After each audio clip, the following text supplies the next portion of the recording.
कहानी शुरू होती है पेरिस के अंदर, जहाँ पर एक हस्बैंड, उसकी वाइफ और उसके 2 बच्चे दिखाए जाते हैं। वे लोग काफी ज्यादा खुश होते हैं। एक दिन उसकी वाइफ को पता चलता है कि उसके हस्बैंड का किसी और औरत के साथ चक्कर चल रहा है। तो उसकी पत्नी इतनी ज्यादा गुस्सा हो जाती है कि वह अपने पति के सबसे प्यारी चीज को उससे छीनना चाहती थी। तो उसने फैसला किया कि वो अपने बच्चों को पानी में डुबो कर मार देगी। जब वह अपने एक बेटे को पानी में डुबो कर मार रही थी, तब उसका दूसरा बेटा उसको देख रहा होता है। तो वो उसको भी पकड़कर वहीं पर पानी में डुबो कर मार देती है। लेकिन बाद में उसको काफी ज्यादा पछतावा होता है इस बात का कि उसने गुस्से में ऐसा क्या कर दिया। तो इतनी ज्यादा दुखी हो जाती है कि वो भी उसी पानी के अंदर डूब कर अपनी जान दे देती है और एक शैतान का रूप धारण कर लेती है। वो एक शापित स्त्री बन जाती है जो कि दूसरे के बच्चों को पानी में डुबो कर मार देती है। वो इसलिए ऐसा करती है क्योंकि वो ये सोचती है कि ये करने से उसके बच्चे वापस जिंदा हो जाएंगे। इस कारण से उसने कई बच्चों को डुबो कर मार दिया। अब कहानी शिफ्ट होती है और प्रेजेंट डे में दिखाई जाती है, जहाँ पर एक औरत जिसका पति पुलिस में होता है, जो कि गुजर चुका होता है, और उसके 2 बच्चे होते हैं। उसके पड़ोस में रहने वाली एक औरत के साथ अजीब सी घटना होती है। तो वो औरत उसकी मदद करने के लिए जाती है क्योंकि ये कहती है कि मैं उसे जानती हूँ, मैं आसानी से मदद कर पाऊंगी। और उस औरत का नाम पैट्रिशिया होता है। पैट्रिशिया काफी ज्यादा डरी हुई होती है। वो किसी को भी अंदर आने के लिए तैयार नहीं होती है। जब वो अपने पड़ोसन को देखती है तो उसे अंदर आने की इजाजत देती है और वो कहती है कि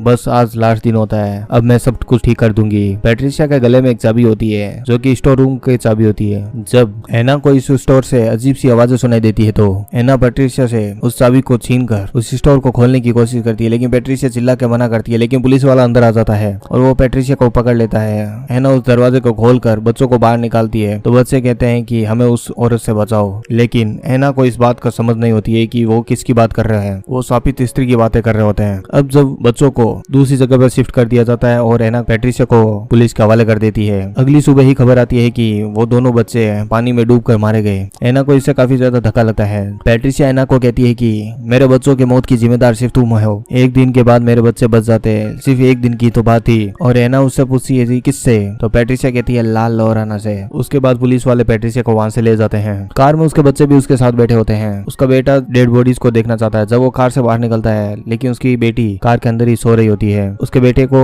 एक औरत की रोने की आवाजें सुनाई देती है। जब वो उसके पास जाता है तो वो औरत उसके हाथ को पकड़ लेती है और उसका हाथ जलने लग जाता है। शापित स्त्री का असर इतना ज्यादा होता है कि वो डर के मारे वहां से भाग जाता है और कार के अंदर चला जाता है। तभी उसकी माँ वहां पर आ जाती है, लेकिन वो अपने माँ को कुछ नहीं बताता है क्योंकि उसे पता है अगर वो अभी बताएगा तो उसकी मॉम उस पर बिल्कुल भी भरोसा नहीं करेगी। एना चर्च आती है और लाल लोराना के बारे में पूछती है। तब उसे पता चलता है कि उसका इतिहास क्या रहा है। वो लोगों को, उनके बच्चों को छीन लेती है। अब लाल लोराना एना और उसके बच्चों के पीछे पड़ चुकी होती है। अब जब भी रात होती है तो वो शापित स्त्री एना और उसके बच्चों पर हमला कर देती है। उनको बहुत ज्यादा डराती है, टॉर्चर करती है। फिर जैसे ही दिन होता है तो एना सीधे पैट्रिशिया के पास आती है और वो उसे कहती है कि मैं तुम्हारा दर्द समझ सकती हूँ। अब लाल लोराना मेरे पीछे पड़ चुकी है, उसे रोकने का कोई उपाय बताओ। तो पैट्रिशिया कहती है कि मैं रोज लाल लोराना की इबादत करती हूँ, उससे दुआ मांगती हूँ, उससे प्रार्थना करती हूँ कि वो मेरे बच्चों को छोड़ दे और तुम्हारे बच्चों को पकड़ ले, उनको मार दे, लेकिन मेरे बच्चों को वापस जिंदा कर दे, मेरे बच्चों को वापस दे दे, क्योंकि इन सब के लिए तुम ही जिम्मेदार हो। तुम्हारी वजह से मेरे बच्चे मारे गए, मेरे बच्चों की जगह पर तुम्हारे बच्चे होने चाहिए थे।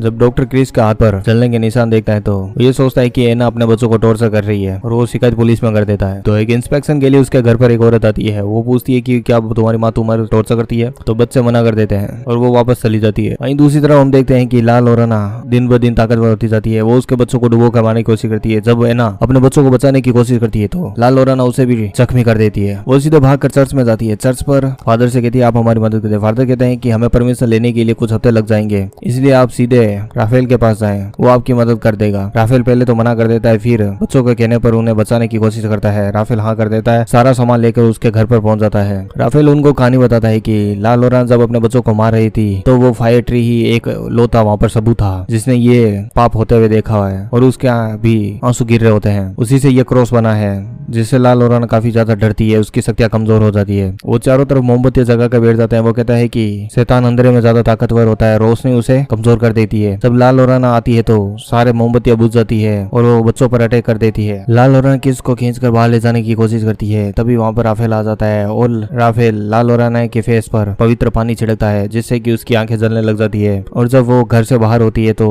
राफेल बीज घर के चारों तरफ छिड़कवा देता है जिससे कि लाल लोराना घर के अंदर नहीं आ पाती है। यह वही फायर ट्री के बीज होते हैं जिसके आगे लाल लोराना की ताकत कमजोर हो जाती है एक शापित स्त्री की। अब एक लाल लोराना षड्यंत्र रचती है। समंथा की डोल को घर से बाहर फेंक देती है। समंथा अपनी डोल को लेने की कोशिश करती है तब वो बीज की बनाई हुई लकीर को तोड़ देती है, जिसकी वजह से लाल और राना वापस घर के अंदर घुस जाती है और उन सभी मेंबर पर अटैक कर देती है और वो समंता को खींचकर सीधे स्विमिंग पूल में ले जाती है और उसकी माँ एना उसे बचाने के लिए उसके पीछे पीछे स्विमिंग पूल में कूद जाती है। तभी वहाँ पर राफेल आता है, वो पूरे स्विमिंग पूल के पानी को ही पवित्र कर देता है, जिसकी वजह से लाल और राना को वहाँ से भागना पड़ता है और एना अपनी बच्ची को बचा पाती है। अब फादर कहते हैं कि हमें सुबह तक का इंतजार करना होगा, तुम्हारी बेटी पर अभी भी लाल और राना का असर है। तो वो दोनों को कबर्ड में बंद कर देते हैं और चारों तरफ घर के अच्छे से उन बीजों की रेखा बना देते हैं ताकि लाल और राना घर में प्रवेश ना कर सके। तभी हम देखते हैं कि पैट्रिशिया वहाँ पर आ जाती है और वो उनके बच्चों को खींचकर घर के बाहर ले जाने की कोशिश करती है। पैट्रिशिया के हाथ में गन होती है, वो कहती है कि मैंने लाल और राना से एक डील की है, लाल और राना मुझसे वादा किया है कि मैं तुम्हें तुम्हारे बच्चे दे दूंगी, बदले में वो मुझे अपने बच्चे दे देगी। और पैट्रिशिया ये कहते हुए